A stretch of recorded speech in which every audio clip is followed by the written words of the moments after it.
इसे अमृतसर से डॉक्टर मुनीश ने पूछा है।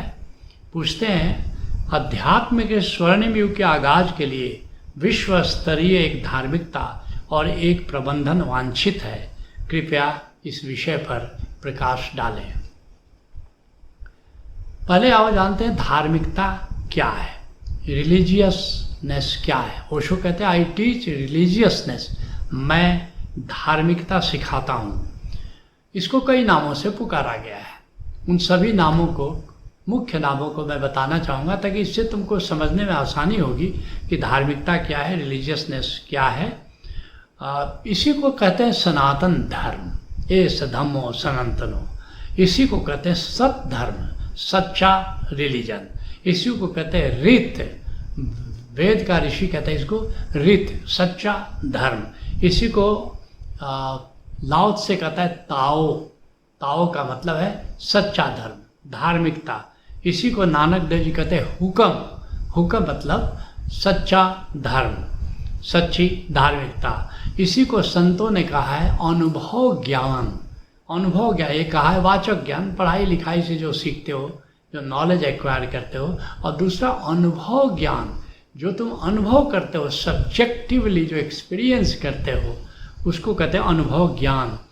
अर्थात जो अनुभव पर आधारित हो, कथा पर आधारित नहीं है, कल्पना पर आधारित नहीं है, मान्यता पर आधारित नहीं है, जानने पर आधारित है। और फिर इसी को कहते हैं गीता मत। गीता में कृष्ण ने जो प्रतिपादित किया उसको कहते हैं धार्मिकता। इसी को कहते हैं संत मत, जिसका प्रतिपादन कबीर साहब ने किया, वो संत मत। इसी को सूफी मत भी कहते हैं, जो सूफियों ने जो बात की, जो मत प्रतिपादित किया, सूफी मत। इसी को गुरमत कहते हैं, नानक देव जी ने जो मत प्रतिपादित किया उसको कहते हैं गुरमत। और फिर इसी को ओशो, कई संतों ने, हमारे कबीर साहब ने भी कहा है, लेकिन ओशो धारा ने प्रमुखता से कहा सहज योग। इसमें क्या है, इसके क्या अंग हैं? इसके अंग हैं ज्ञान योग, भक्ति योग और कर्म योग।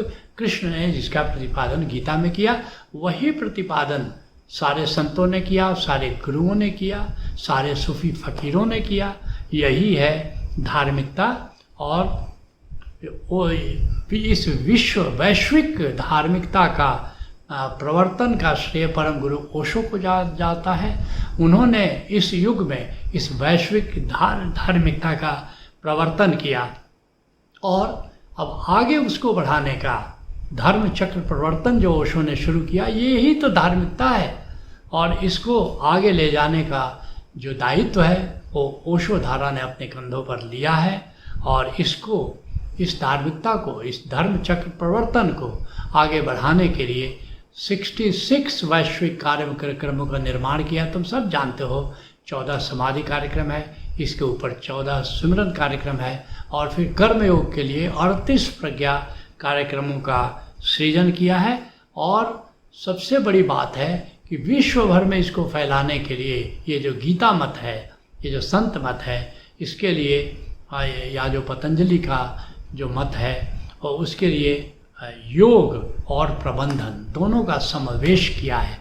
क्योंकि अगर पूरे विश्व में इसका विस्तार करना है तो बड़े कुशल प्रबंधन की ज़रूरत है, एक वैज्ञानिक धार्मिकता की ज़रूरत है। इसलिए दोनों को लेकर के ओशो धारा चल रही है। और बल्कि तुम सब जानते हो कि एक भारतीय योग एवं प्रबंधन संस्थान नाम ही है, अतः योग के साथ साथ प्रबंधन भी चाहिए। और अभी जो कार्यक्रम हो रहा है ये तो ये भारतीय योग प्रबंधन संस्थान द्वारा, IIYM द्वारा ही संचालित हो रहा है। तो IIYM के माध्यम से, भारतीय योग एवं प्रबंधन संस्थान के माध्यम से ये जो नई वैश्विक जो धार्मिकता है, इसको पूरे विश्व में ले जाने का संकल्प लिया गया है। और तुम सब बड़े सौभाग्यशाली हो कि इस धर्म चक्र प्रवर्तन के हिस्सेदार हो, उसके भागीदार हो, ये उस टीम के तुम सब सदस्य हो।